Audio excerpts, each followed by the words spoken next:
కిందటి వారం డిమోన్ పవన్ ఎంత అవమానం పడ్డాడంటే అంత అవమానం పడ్డాడు రీతు మ్యాటర్‌లో. రీతుని తోసినందుకు అంటే రీతుకి గూడా ఏమనలేదు. రీతు తోసినందుకు అది మ్యాన్ హ్యాండ్లింగ్. రీతుకి చేసినప్పుడు అది మ్యాన్ హ్యాండ్లింగ్. నేనది ఒప్పుకుంటాను. అప్పుడు నాకు సార్ ఎంత అవమానం చేశాడు డీమోన్ పవన్‌ని. గేట్ ఓపెన్ చేసి అందరి ముందు సారీ చెప్పించి, తర్వాత కాళ్ళ మీద పడ్డాడు డీమోన్ పవన్. ఎంత లో అయి ఉంటాడు డీమోన్ పవన్ ఆ రోజు. ఇప్పుడు మళ్ళీ ఈ ఎలిగేషన్ ఏసింది తనుజ. ఏం ఎలిగేషను? డీమోన్ పవన్ నన్ను ఇన్‌అప్రోప్రియేట్‌గా టచ్ చేశాడు. ఉట్టి టచ్ చేశాడు అంతే.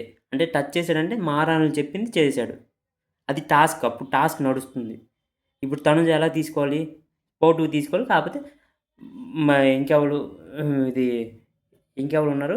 లేకపోతే సంజన గారిని పిలవండి. నన్ను పెడతదని చెప్పాలి.